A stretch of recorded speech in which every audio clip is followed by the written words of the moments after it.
Thank you for joining us for today's session. I'm your host, Debbie Mathias with the Build Initiative. We'd like to begin with a land acknowledgement from Giovanna Archuleta, Assistant Secretary for the New Mexico Early Childhood Education and Care Department. I would like to open up this meeting acknowledging our Mother Earth and the land she nurtures us with, the land where our children grow, and the land that provides the food to feed them. When we talk about these resources, we must also acknowledge the lands of our tribal people and the deep spiritual and long-standing relationship of all tribal nations. Today I come from you from Nambe-Awinga, the land of my ancestors who cared for it and fought for it so that I may one day live and raise my own children on it. A relationship that predates colonial contact by thousands of years. Our ancestors still speak to us and guide us through our songs, ceremonies, and writings. Through removal, trail of tears, long walks, assimilation, and the idea that by removing children would kill a culture. Our ancestors did not give up. Our tribal people are some of the most resilient people in our country, continuing to raise children to be resilient, who are nurtured through language and culture, the language and culture that cannot be removed. We must also acknowledge all other spirits who were forcefully displaced from their homelands and trafficked for labor and production on sacred native land. All of us collectively continue to experience the adversity that's caused our ancestors and spirits who continue to hurt from actions done to them. Take a moment to pray these people find the healing and peace to raise their children in a world that has so many opportunities, but most importantly, create coexistence free of violence. Tribal people are praying people. This is where we are all tied. Our grandmothers and mothers continue to pray over us. And as tribal people pray, they pray for people in the north, in the east, in the south, and the west. They pray for infants, children, adults, and elders, and our non-human relations, each with knowledge to share with us. As this conference begins, I hope that each of you are balanced in all directions and take a moment to appreciate what Mother Earth has given to us and how she continues to nurture us in many ways. I invite and encourage you to learn who are the original stewards of the land you live and work on and support those nations and children of this land. Thank you.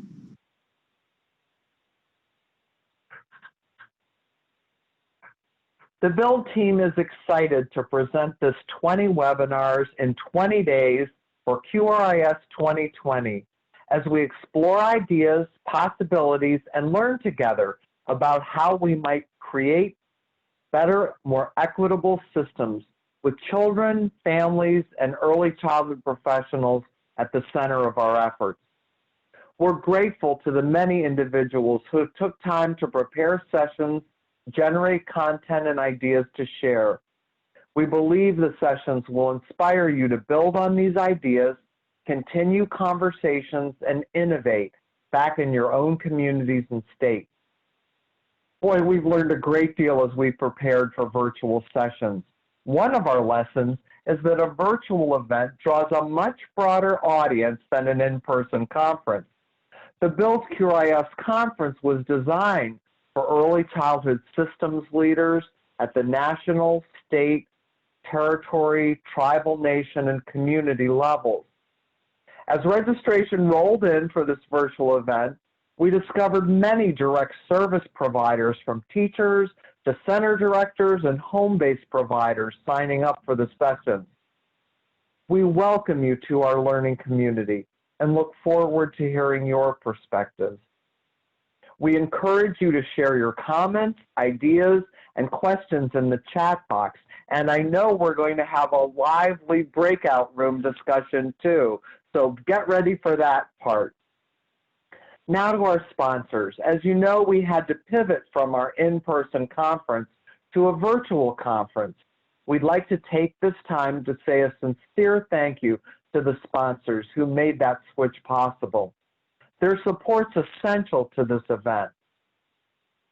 Well, we've all become familiar with the Zoom platform over the past few months as we've used it to connect with families, friends, community, and colleagues. But we want to point out a few features that may be new to you. First, you can choose your view. In the upper right-hand corner, click on a speaker view to see the active speaker, or click on gallery view to see everyone who has their cameras on. Now we encourage you to provide feedback throughout the session by clicking on the participant button along the bottom to open the participant list, and then clicking on the icons at the bottom of the participant list to respond to questions or give us a thumbs up. Presenters may use this feature to do some quick polling, so be ready. Let's have everybody try to weigh in with a yes or a thumbs up or a clap. Everybody try something over on that. All right, we're getting some results here. Thank you. All right, if there are polls in this session, a box will pop up on your screen and we encourage you to respond. This helps us generate more conversation and enhances our learning together. Now I'd like to turn the session over to Thelma Wong to introduce our session leaders and launch the session. Thanks, Thelma. Thank you, Debbie. Good afternoon from Washington, D.C. I'm Thelma Wong, and my pronouns are she, her, hers. A little bit about myself. I'm the youngest of 3 sisters born in Chicago to immigrants from South Korea and Hong Kong. I have a daughter who is almost 3 years old, and she's half white. Who we are and what we bring or leave behind in this conversation is informed as much by our lived experiences as our professional ones. I'm the Senior Director at Readiness Consulting, which is a women-led boutique consulting firm that integrates strategic thinking, best practice, and evaluation to transform early learning and affirm the right of all children to thrive. I've had the honor of working alongside these 3 women who make up this panel today, and I'm going to ask that each of these leaders introduce themselves and share their intentions for our time together. As they do, we ask that you please take a moment to use the chat function and add your intention for the day. The next slide to this shows an image of a word cloud that we used. We took your responses from your registration form and added an image there. So I think Rebecca is going to start. Thank you. Thanks, Selma. Hi, everyone. I'm Rebecca Gomez. I'm located in San Francisco, which is actually originally the land of the Olon people. My pronouns are she, her, and hers. I'm Latinx and white, and I've often passed as white, and so much of my worldview has been shaped by that, as well as watching and being with close family members who don't pass. And that experience has helped me see clearly the outlines of structural racism and how those structures and that racism, both institutional and interpersonal, shape entire trajectories of human lives, including my own family. I'm a program officer at the Heising Simons Foundation, and there I lead our national policy and systems building grant making work. And I've been participating in and co-leading conversations in the field and at the foundation on how to try to dismantle systems of oppression for several years now. And I continue to see the critical need to engage in deep work to dismantle racism in the early childhood field and society more broadly. When I say the early childhood field, I include early childhood philanthropy in that. So I'll pass it to Rashanda. Thanks, Rebecca. Hi, everyone. I am Rashanda Perryman. I am a daughter of the South. I was born in Dallas, Texas, and I lived there for the majority of my life. Now, after moving around quite a bit, I now am right outside of Philadelphia.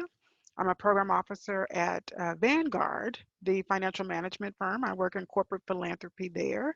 We have a strategic philanthropic push toward early childhood education, and I co-lead that work. I've spent my entire career in early childhood education. I majored in it. I started as a pre-K teacher. I worked in subsidy and with frontline case management with women and children. I moved to state advocacy and national advocacy, and now I'm in philanthropy. And over the 20 years of my career, rarely have I had a conversation outside of my circle of fellow people of color in early childhood about the intersection of race and early childhood. So I'm excited about where this conversation is today. Um, I'm on my own journey. I'm finding my voice and my agency around this work, and also in my brand new corporate space. And my intention for this hour is really to convey to you how much I've had to learn and unlearn throughout this journey that I've entered recently around early childhood education and race, and how much I've had to begin to question and, quite frankly, doubt a lot that I've been taught about the early childhood system, particularly as it pertains to Black children and families. So I'll stop there and I'll hand things over to Shannon.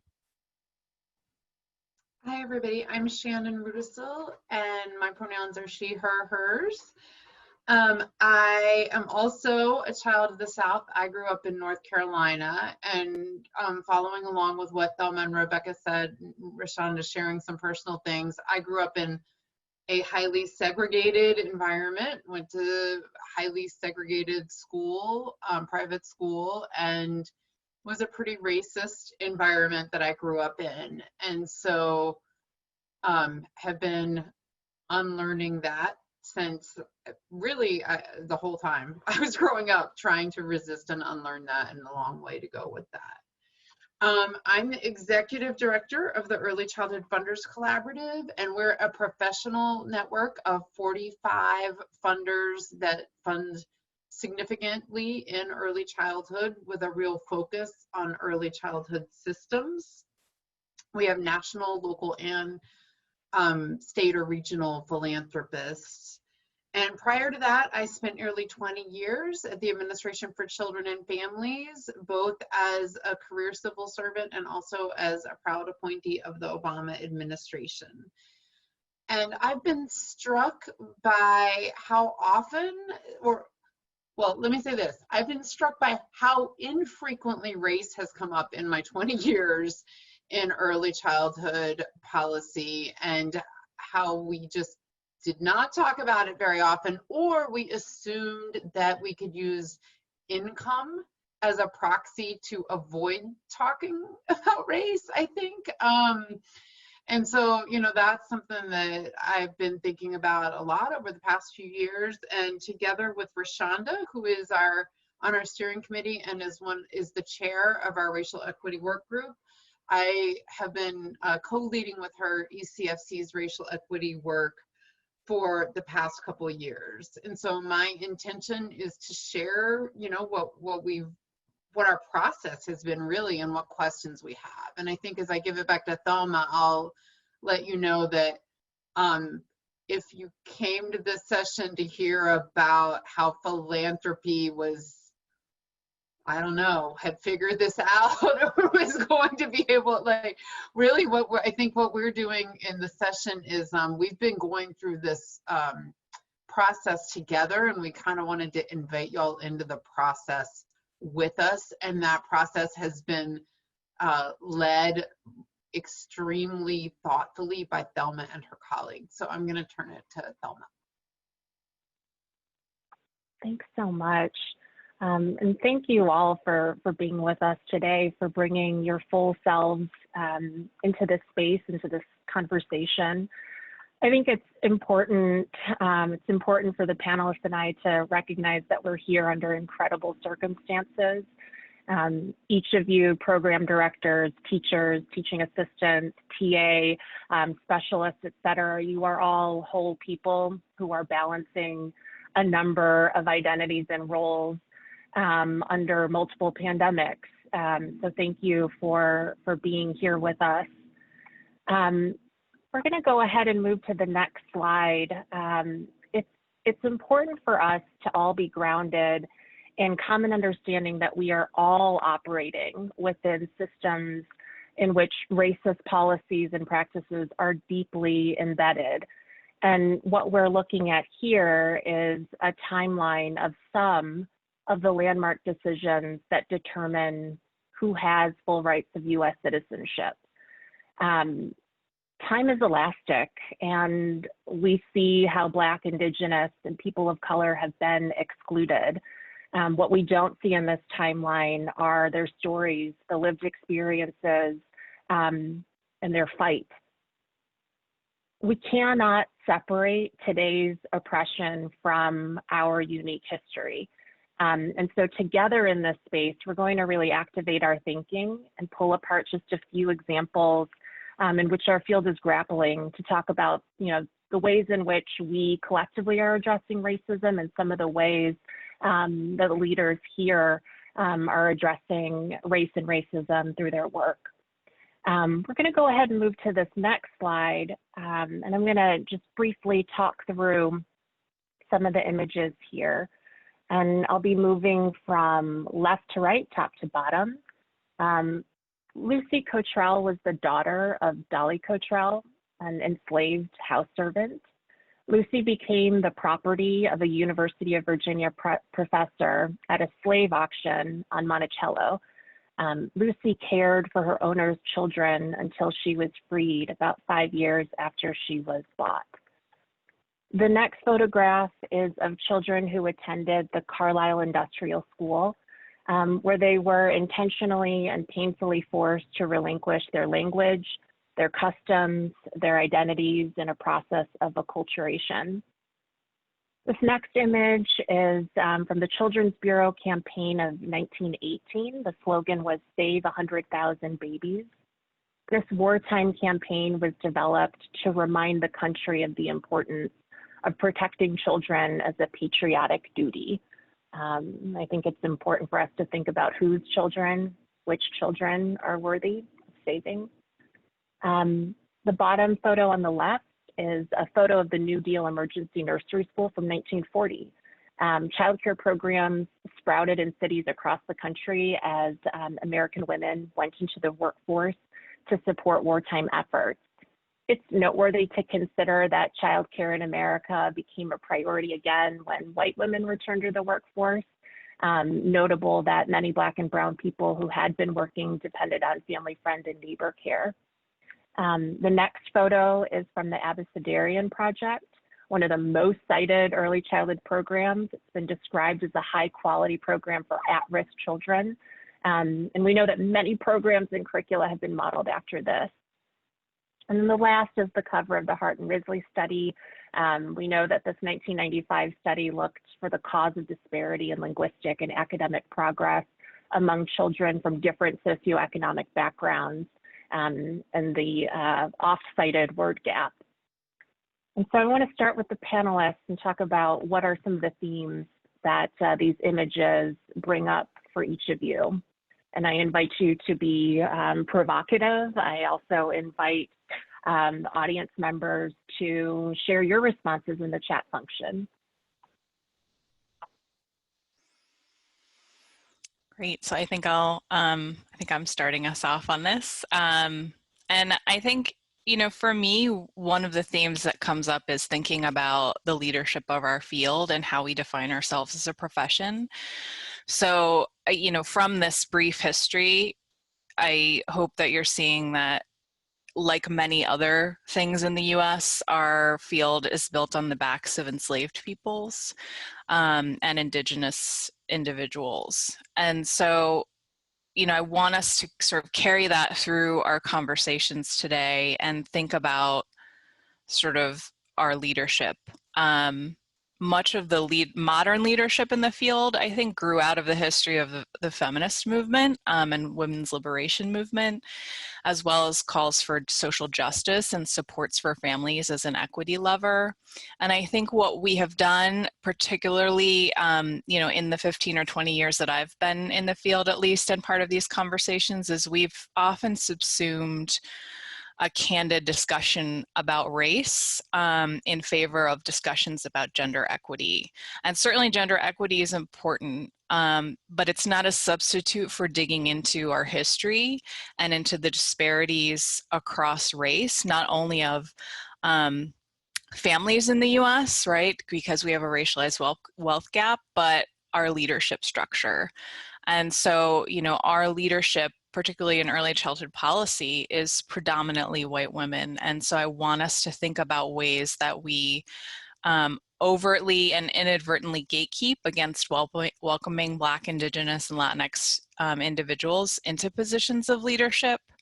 And I also want to say that, you know, while all oppressions are interrelated, right? So sort of race intersects with class and gender and so on. We can't continue to simply substitute one for another and assume that because we've fought for gender equity in early childhood and that's a part of our field identity, we don't also have to grapple with racial disparities in our policy leadership and in other places. So I think that's what comes up for me as, you know, I listened to Thelma and looked at these images.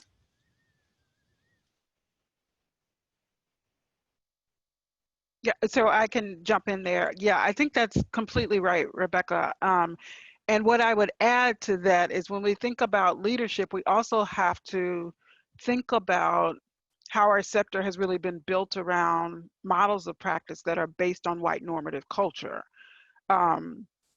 We have a leadership, right? Like, and you've done a great, and Rebecca did a terrific job of sort of walking through how we've gotten to this place where we have a leadership within our sector that's mostly white women. We also must admit and sort of recognize that we also are basing what we do and how we do our practices and build our policies around white normative culture. So rarely are we actively seeking the strengths of child rearing and raising in communities of color to use with standardized practices in the ECE. We don't think of these standards as assets. We don't study them to inform practice. And maybe if we did, we could have better outcomes, but we still sort of push against that. For instance, I'm very far from being any kind of sort of historian or scientist. I mess up data all the time, but research does confirm that in the Native community, Black, Latinx communities, child rearing really is communal, right? There are these kinship networks that are comprised of families, of friends, and neighbors. I mean, quite frankly, I don't know. I was well into my childhood before I realized that my mom's best friends were not my aunties. Like, I thought they were my aunties because they played a part in raising me. So these in sort of intrinsic parts of culture, we really hold that at an arm's length in early childhood education, right? You know, when we talk about family, friend, and neighbor, we aren't we're dealing with it because we have to, but we aren't sort of embracing that as a strength, as an asset, as a way to think about how we could build out a sector around it, even though we know that the data really does support that this is a way that people of color really do rear and raise children. So we really have to ask ourselves why we've built a whole system that discounts that approach. And once we ask that question, we have to grapple with the fact that it's because of white normative culture. And because of that, we haven't sort of fought or pushed against that. So I think it's worth us really thinking about what we've built and why we've built that. That's the first thing I want to say. And then the second thing, you know, when I think about sort of your timeline, Thelma, I can't help but think, and I keep reminding myself. So right now, like my mom, I'm looking over here because my mom is outside my door. Her and my daughters, I have two young children. One is 8, one is 4. This summer, they planted a garden. They're out there watering the garden right now.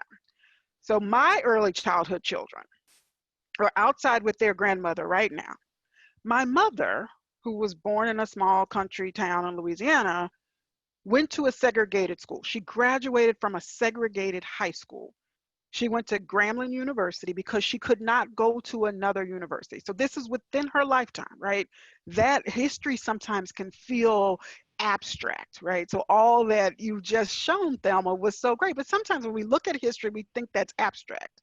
But it's not, because my young children, my early childhood children are right now with their grandmother who lived in a segregated society.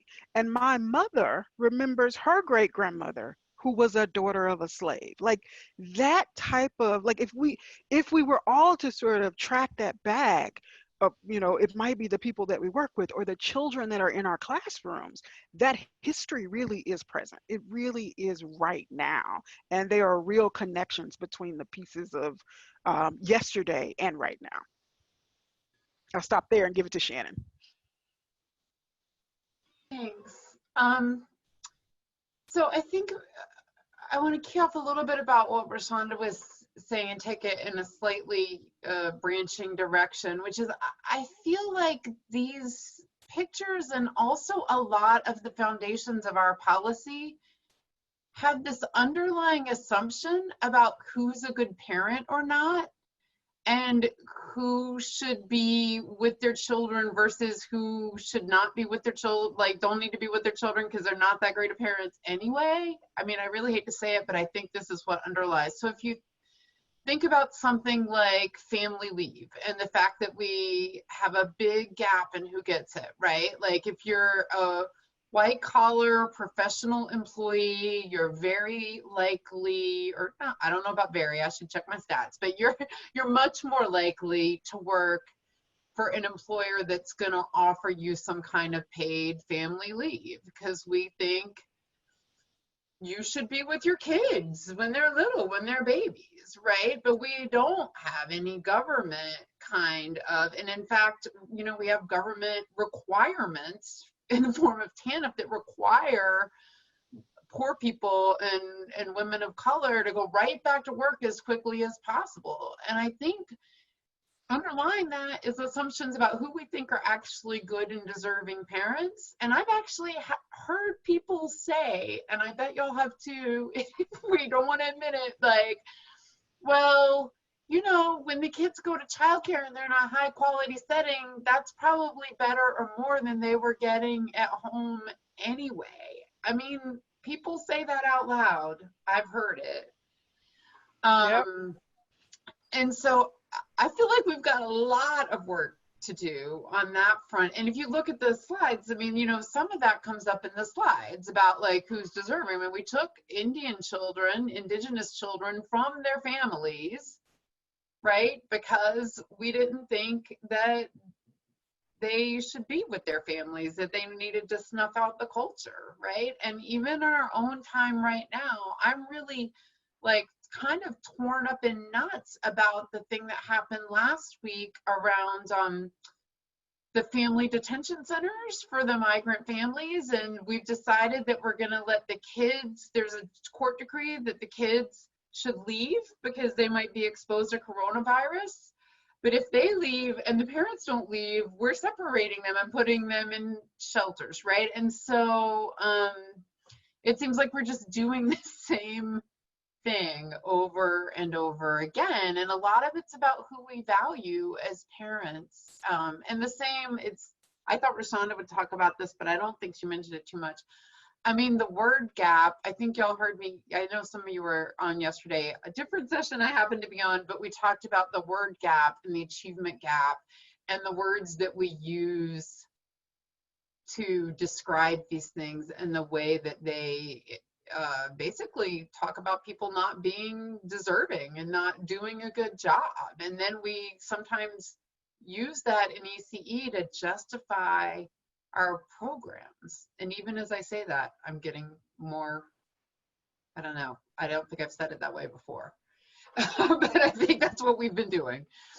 So anyway, yeah, those are some of the things that come up for me. And I know some people wanted strategies, and I know that one thing I'll just say about strategies, because it came up as what people are looking for, we didn't design this as a like, here, we're handing you strategies, but I'll say like, Thelma and her, you know, her colleague Lindsay and her team, they did this for us at a meeting we had where this idea of bringing images. So this is just a strategy before I turn it back to Thelma for folks who are looking for ways to open a conversation.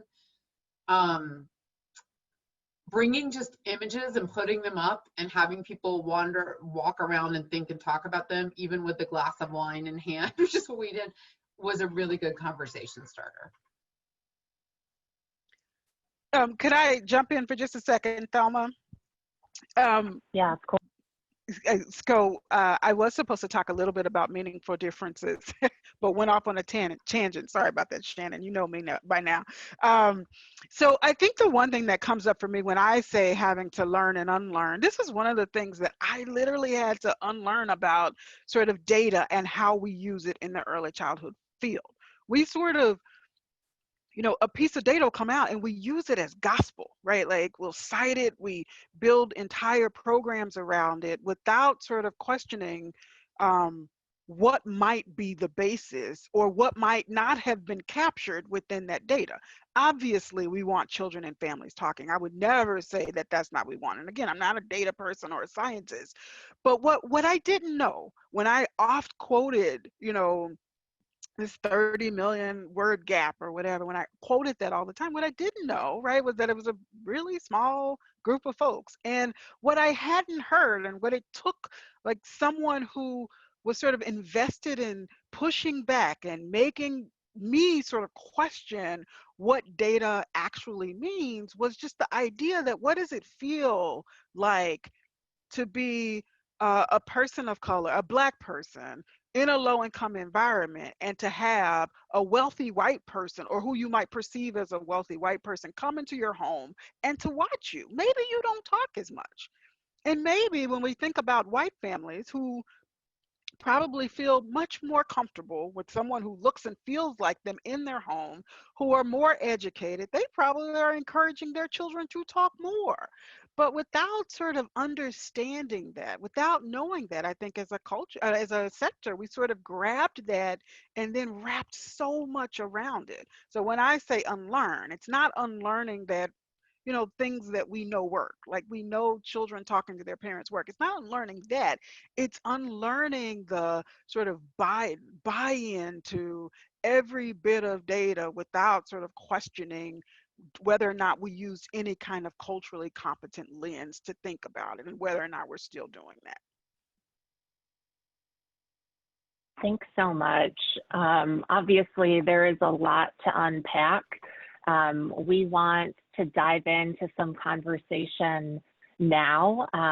We'd like to do a constructivist listening activity, and the instructions are on this next slide. This is an opportunity for everyone to express themselves and be heard. The principles are on this slide. Only one person will be talking at a time. This really benefits the person talking. You don't have to say anything. You can stay in silence, and the other person just really needs to work on not responding to what the other person is saying, not to interrupt or cut in. There's only one question that you're going to be answering. And so we ask that you try to follow these rules that are now in the chat function of Zoom, so you can reference that. Jen is going to be breaking us out into groups. We're going to have about 16 minutes. So during this time, if you can unmute yourself and turn your video on, this is some nice time to really engage with one another. You're going to spend the first 2 minutes introducing yourselves and establishing the order in which you're going to speak in. I suggest that you do it alphabetically by your first name so there isn't confusion. And the prompt is, what would quality care look like for all children? Each person will have 2 minutes to answer that question. Now, I don't know if y'all experienced what I did, but we were just sort of closing down our conversation. There was some really excellent closing thoughts. So I hope that you can find your constructivist listening partners and try to finish that last sentence or two. Welcome back, everyone, into the main room. I think it's important for us to do a little bit of reflection after constructivist listening. So I'm going to ask that we start with our panelists. And as our panelists are talking, please feel free to use the chat function to share your reflection, or if you feel comfortable to raise your hand and unmute yourself so that your voice can be heard. Rebecca, would you mind kicking us off? Sure. Thanks for sticking with us through that, everyone. I know it might have been a new experience for some of you. I have been using this technique for close to 15 years now. I was first introduced to it in 2004 at the Children's Defense Fund Emerging Leaders Institute with one of my mentors, Nancy Luna Jimenez, who took us through 5 days of this structured process with lots of constructivist listening. And I think when you're first doing it, the hardest thing to do is really just be present and listen, and recognize that, you know, your job as a listener is just to hold the space for the person who's talking, that if we give each other that space and that a little bit of time, we can, you know, use it to self-actualize. And I think that's actually pretty, I've done this a lot with people in our field, and I think it's hard for us because we're so socialized in part as women, but I think it's an early childhood thing where we want to sort of listen and respond and nurture and ask questions and be inquisitive. And this is a little bit of a different paradigm. But, you know, for me, I use it weekly with a dyad partner. And we spend an hour doing this with each of us having equal time, about 25 minutes. And what it allows me to do is really process times when I'm re-stimulated or triggered by others' behavior, to really do my own self-actualization and exploration of how I'm internalizing issues of racism, sexism, classism, and inadvertently or unknowingly perpetuating oppression, so that I can discharge on that, I can hold myself accountable, and have a non-judgmental space where I can, you know, start to unpack and even change my own behavior, right? And so that's the beauty of constructivist listening, is that time that, however long, is for me. It's a confidential space, and then I'm, you know, sort of in service with my partner, holding the space for them to do the same. So there's no right or wrong way to do it. I think it's the commitment to engaging in that self-work. And doing it sort of consistently and honestly, that makes it really powerful. So I appreciate the opportunity to do it with some of you today, even though it was just a little nugget of time.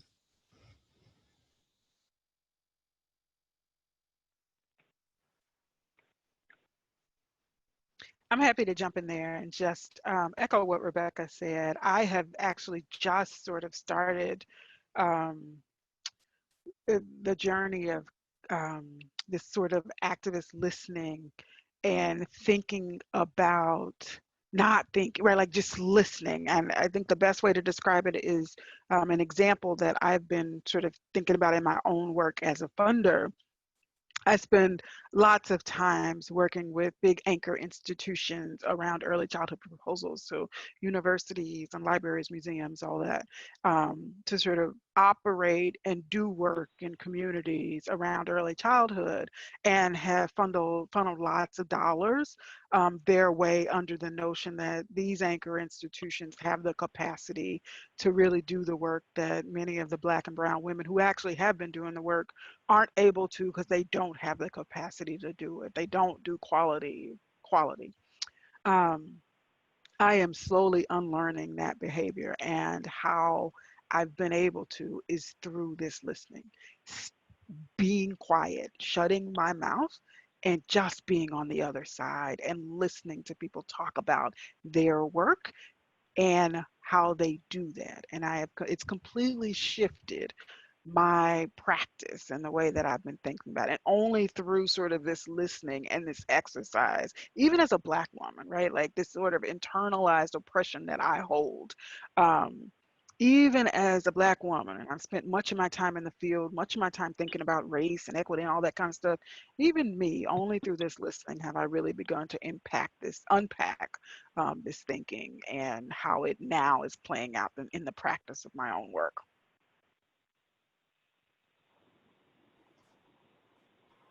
Thanks.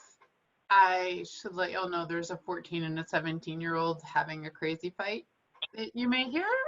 So if any of you can relate to that, and I'm just hoping that they don't decide that they want to burst in and tell me about it.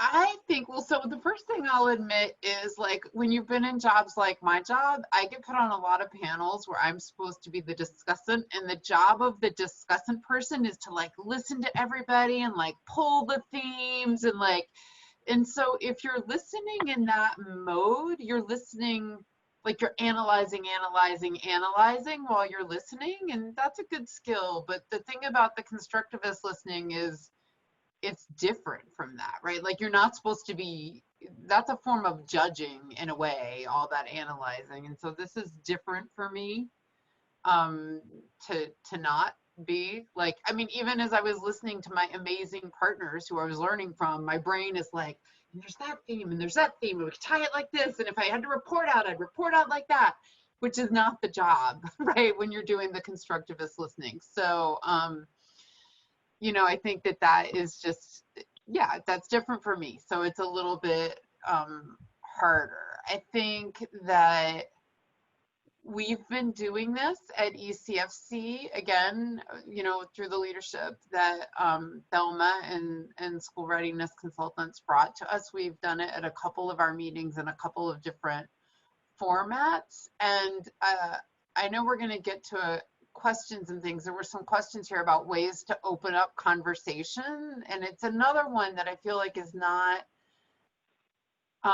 it's a place to start. And one particularly powerful experience that we had at our last meeting, we invited a group from DC called Kindred to come to our meeting.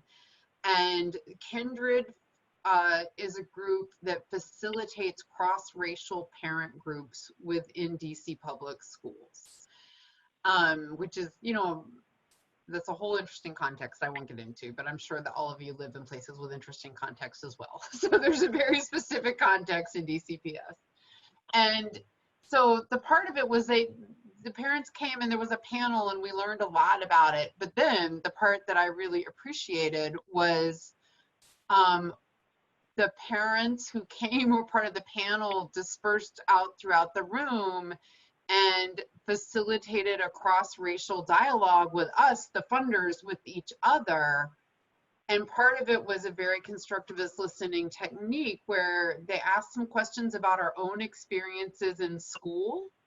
And we just sat and listened to everybody talk about their experiences with their own schooling, one at a time, without judging. And some things blew up your stereotypes, right? And, you know, and so it was really powerful. So I just wanted to offer that as an example of a time when I thought it worked really well for us. And can I say, Shannon, I was in that as well. And I think also what was a really good example for me in that moment is how parents sort of take on the role, like to see parents in the role of leadership, right? Because so often we aren't giving parents true, authentic voice, let alone letting them lead, you know, particularly for a group of funders. And it was great to see them sort of facilitate that process for us. Thanks to all of you for sharing. And I know that there were a couple of comments that Shannon just worked to address. One of them that was in the chat function earlier.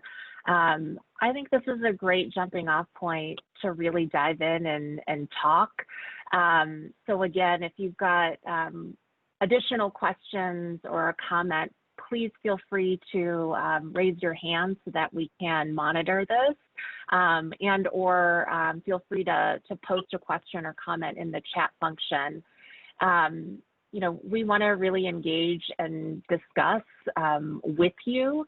The next slide has a couple of different provocations that we anticipated, but we want this to be, you know, participatory. Your experience matters here. And so I'm going to open it up a little bit more and hear from you all.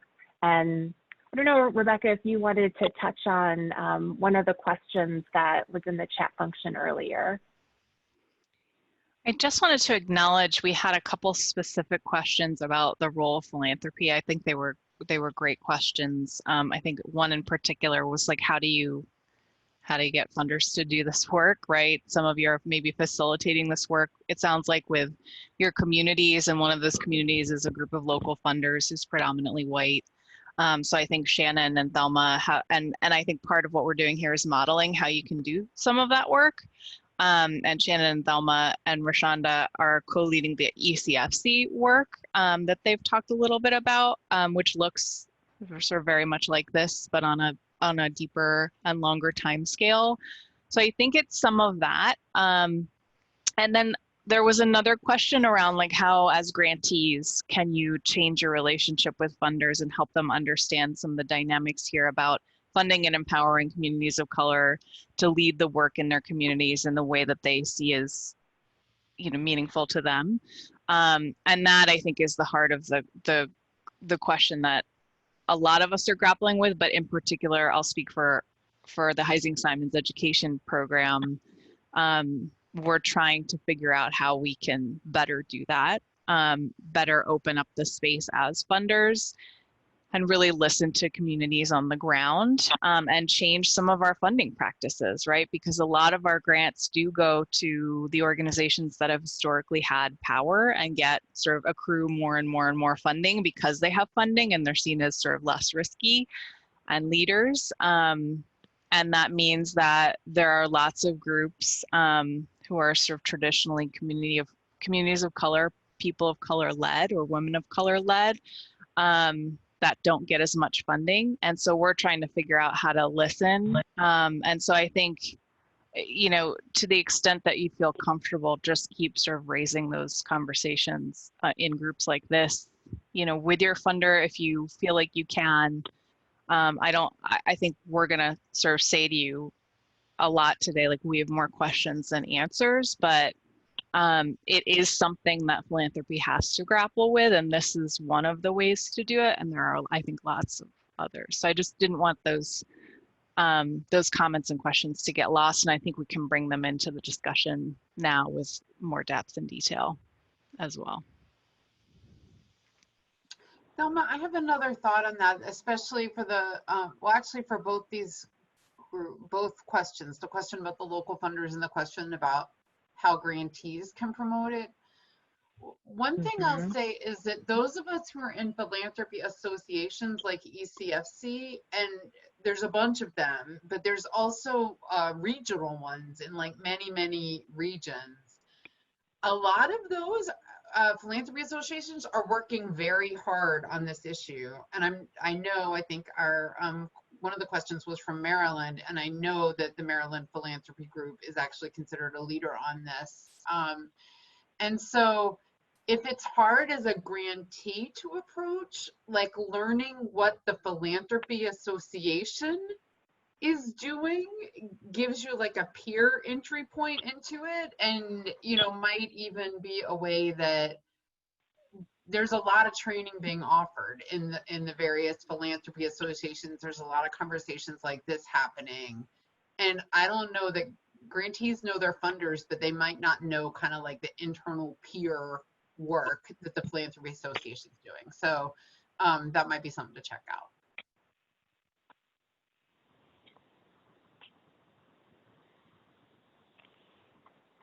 I mean, I guess as you were talking, the thing that comes to mind is, I guess this first image all the way on the left of like a boardroom. Oftentimes it feels like philanthropy is kind of further away from what is happening, quote unquote, on the ground. And that is oftentimes by design.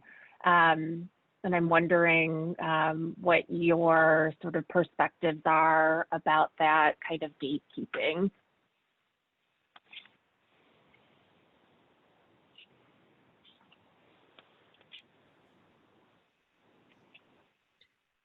Thelma, I'm happy to start that. I think it's one of the things that, those of us who are program officers who are sort of sit in the middle of trustees who have the yes or no for funding to go into community and communities.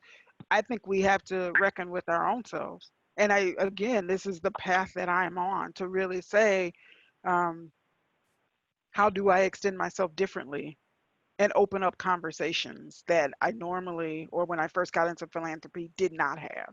How can I make sure that voices are highlighted at a leadership table, and those are authentic voice, and we are, really shifting power and understanding what that means for my own self. What have I brought? How am I vulnerable in space?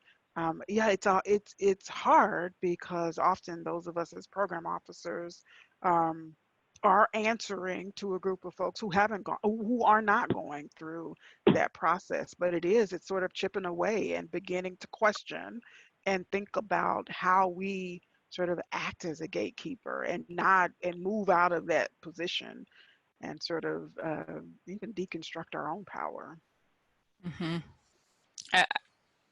I would agree with what you said, Rashanda, and I would add, there are times when I have tried to use, my power as a program officer to say, yep, I hear that you view this grant as a risky grant, but, if we really want to get to just compensation for the early childhood workforce, right, and start moving that needle and building a movement, we need to invest in something like grassroots organizing, for example, which is led in many cases in the grants that we make by local community leaders, right, who are working intersectionally across maybe the early childhood workforce, income security more broadly, right? So we recognize that all of us live intersectional lives, and we're not just focusing on one issue, right? So our board and our leadership might come back and say, but you're funding something that's not totally within strategy. We specifically want to work on the early childhood workforce, and this grant is broader. And I have to, and I've been willing to do this, right? Put myself on the line and say, I'm going to advocate for this group. I know it sounds risky for XYZ reasons, and I respect that we have our strategy. I think we could still get to our strategic goals in this way by funding this group, right? So some of it is, as Rashanda said, unlearning the things that we've learned that uphold the status quo, and then using our place of power and privilege to the extent that we can, recognizing that we straddle that middle space between grantees and trustees, but using that power when we can to advocate for funding organizations that we've not historically funded in early childhood philanthropy.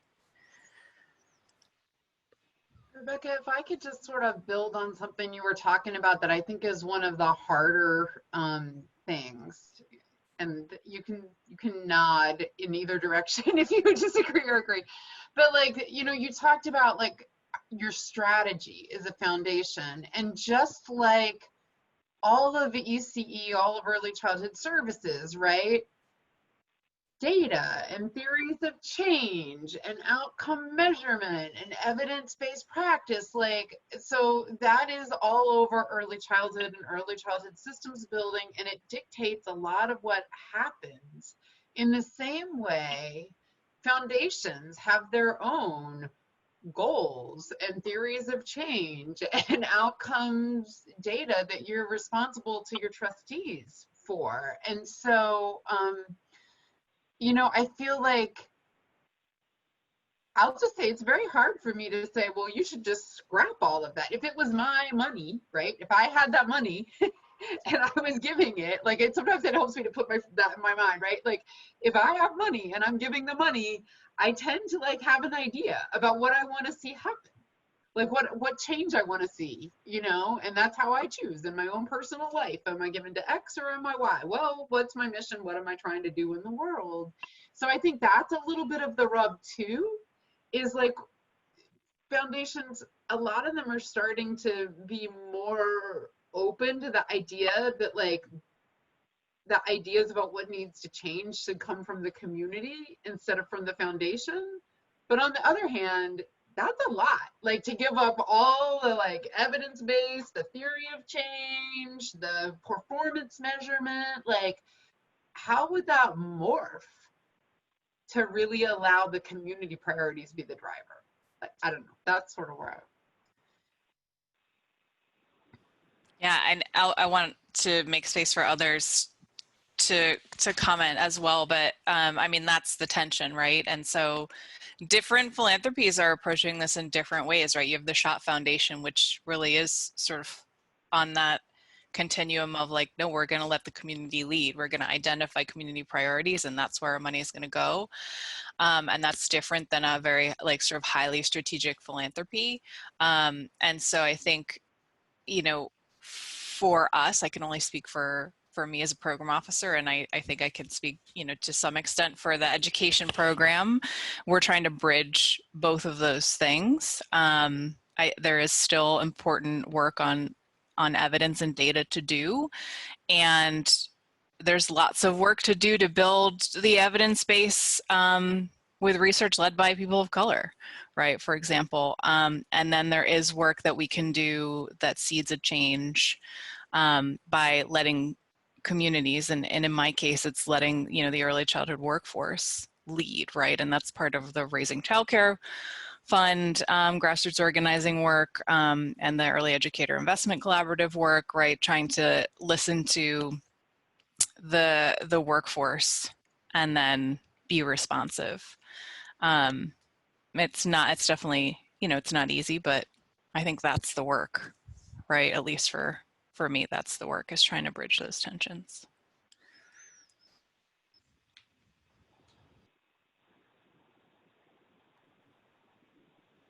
Yeah, and I would add, I think part of it, and we might get to this, Thelma, that, you know, becoming sort of my own journey in this has been important, because I've been able to pick up the language that I can use with trustees and in the boardroom. That really is right. I think what we have to get very comfortable with in early childhood is calling white supremacy what it is and saying it out loud, and that we use tools of white supremacy. You know, this overemphasizing data and driving toward impact after a year of funding, right? That is not, you will not see that if you are looking to build community input and impact. And that's not easy to say, and it's certainly not easy to say to a group of folks who hold the purse strings. And I'm sure that many of you on this call who are in positions of leadership who also straddle this, right? I'm sure you all are accountable, maybe it's in public, right? Like you're accountable to some system, and also to the parents and children that you are working with. But I think the more literate you get, the more that you do this work, the more that you sort of think about race and equity, the easier it gets to begin to pull those pieces apart. Like Rebecca said, around, you know, really going into that boardroom and saying, I'm gonna stand in this space right now, and actually having the words to back that up. Because for a long time, I felt like I was in this place where I didn't necessarily have the words, I had the thoughts, but now as I grow, I'm gaining this actual language. But that is very individual. It is for us individually to do. Yeah, you know, what that makes me think about is, so we talked about this a little bit on we had a lot of prep calls, and we really, we learned a lot from each other in those prep calls. So thank you, Build, for all the prep calls, and Thelma for calling them. But one of the things that I really started to think about in the prep calls, and I think it has to do how y'all approach funders, and it has to do with how the whole field approaches Congress. So I hope what you're hearing is like, this is all like, it's the early childhood funders are kind of part of the field. Like, it's a different sector of the field, but like evidence and outcomes and theories of change, we all got that, right? And it's affecting everything. It's affecting definitions of quality, it's affecting practice, it's affecting funding, it cuts across. So in a similar way, to be even more provocative, the way we sell what we're doing is also part of the problem. So like, I feel like, and if we could, if funders could come along a little bit, it could also help. Like, so hopefully we'll work on that together as a group. But I feel like we sell ECE in particular as a fix for something that is actually about systemic inequality. And then we say like, well, we have this return on investment and we will close this gap in education. But like, if we also didn't have the racial wealth gap, and if we also had equity in school financing, and if we also had people with a living wage of jobs, then like we wouldn't. So what if instead of saying ECE will solve all your problems, society, every problem, ECE will fix it, and according to the National Academy of Sciences, that's going to cost $80 billion of public funding a year. What if we said, well, what would solve these systemic problems is people having living wage jobs and dismantling white supremacy that creates this racial wealth gap, and embracing dual language learners and creating a culture of welcome for immigrants in our society, and, you know, facing our history around Indigenous people. But if you're not going to do that, you could spend $80 billion on ECE and like sort of start to try to ameliorate some of that damage that's done by those other things, right? Like, so I mean, that is a pretty huge thought. But I mean, it does impact, like, how are we, when we sell this in the way we've been selling it, whether it's to Congress or to the governor, or the way that a foundation expects you to sell your grant to them, what are we kind of papering over? Like, what are we excusing by the way we sell it, right? Yeah, and it gets to, so there's a lot coming in through the chat, some to everyone, some privately. So I want to say if we miss something, we'll figure out a way to follow up.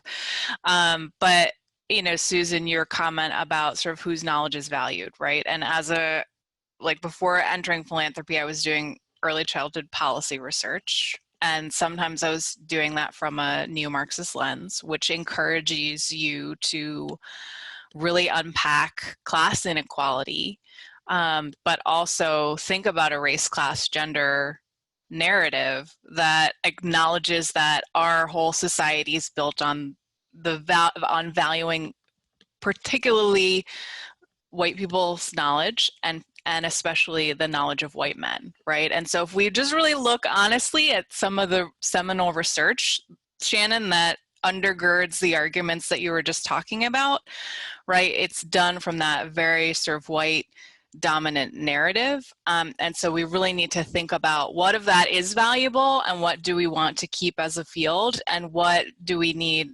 to shift, change, develop anew, and whose voices have we excluded, right? And like, what's the gatekeeping that our leaders have done by even saying, well, we're going to welcome new voices to the table, right? Like that's still gatekeeping, right? And we do that in research, we do it in policy, we do it in practice. And so we need to really think about, we do it in philanthropy, really need to think from a critical lens about like whose knowledge do we want to value in our field and how does that help us solve policy problems? And I would echo, like, yes, if we would care for the basic needs of families and undo some of these historically racist practices around means-tested supports, there wouldn't be such a weight on early childhood to fix everything, right? And in particular, early childhood educators.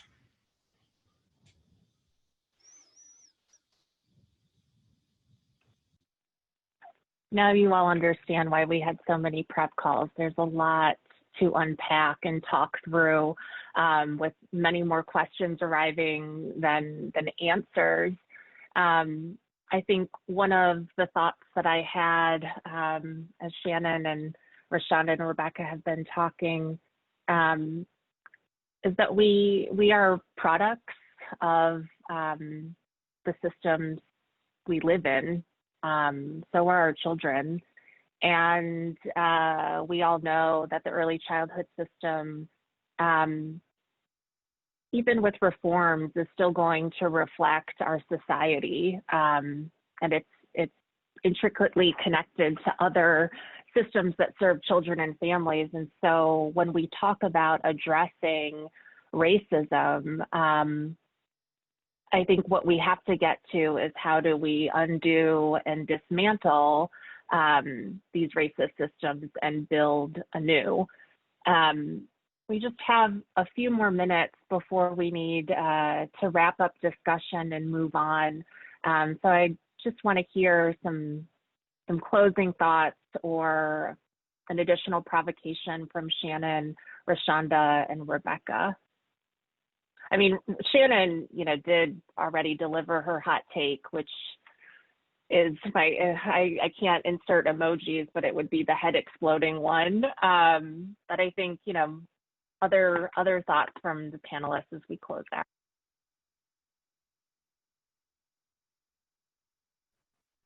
I don't know that I have anything as mind-blowing as what Shannon said about this all being built on a racist structure, which is the truth. I think that the only I would just say is repeat what I said earlier. It's just that you got to do your work, right? Like the work of dismantling your own internal oppression is not easy, and only then will you be able to move from sort of feeling like something doesn't feel right about this, or I don't know how to say it, to actually being able to address it. And I say that from a place of this, I am just sort of entering into real vulnerability and just saying out loud that I am just sort of moving into that. And it took sort of studying and reading and thinking about myself and coaching and all this kind of stuff to sort of get there and begin to think. And I'm just at the beginning.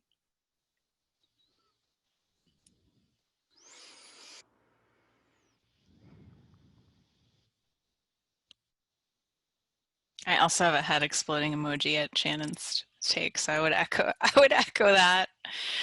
I think for me, it's what Rashanda said about the internal work, and then I'm just going to keep hitting the point that I've been making or trying to make throughout this conversation around our leadership pipeline, right? Our policy leader pipeline. Because it is the internal work and we all need to do it. And then also it's like, who's going to take the reins, whether it's the federal level, the state level, local level, to start to dismantle some of these policies. My dog, you might hear, is chiming in the background. So I'll stop there and just thank you all for joining us today. I appreciate your time. Yeah, I think one thing I could offer is something that I learned from one of our members that was so helpful to us when we were doing this work. We've done a couple things that I think might help folks as you're thinking about your strategies. So one was from Ellen Roche from the Trust for Learning. And one of the things that she said that I thought really helped us from the beginning is she said, you can think that you have to learn and learn and learn before you can do anything about this because there's so much to learn, but then you're going to get paralyzed. And so you could think of the learning as a lifelong learning, that you gotta act and learn at the same time. And I think this was super helpful to me, right? Because the truth is I feel like I would never know enough. Oh, look. We got a little quote from Charlie Brunner. That's good. But so yeah, I think that's right. Like you got to act and learn at the same time. And the other thing, which Thelma and her colleagues brought to us, if you're thinking about how you design something, and this worked really well for us, is we had talked about. Are you going to talk about it, Thelma? We talked about individuals, people's own individual learning, acting with their institution, learning like the history of the US and ECE, and then how to apply it. And we were doing a 2-day meeting, and we were trying to think like, well, doesn't everybody have to go on their personal journey before they can act, before they can apply? But then we got to learn all of history. And Thelma and her colleagues had this very interesting insight, which was, we need to do a little of all of that. We can't do all of it, but we need to show people that each of those strands, their personal journey, their institutional change of their institutional practice, the history, the American history, and the application of the history, you have to work on all of it a little bit, even if you can't complete any part of it. That was super helpful. So I just, if, you know, as people look for strategies, I was going to give you those little things that we've used, and hopefully attributed them appropriately to the people who I learned them from. Now, Thelma, you want to close this out? Thank you so much. Thank you so much, everyone, for joining us today. There are a few last slides. I know that we've talked a little bit about starting points, and so in the next slide, we've added some very helpful links to get you started on your journey. You know, where are we trying to go? The next couple of slides show some pivot points for us to go to together. If you could just advance to the next couple of slides so that everyone can take a look, I'd appreciate it. Thank you. So moving from diversity to equity and from inclusion to justice. So I encourage you all to take a look at these. Just in the last minute before you all have a very important session evaluation to do, we would love to hear what your commitments are after this session, how you see yourself starting your journey. And again, just really want to thank everyone for participating with us today.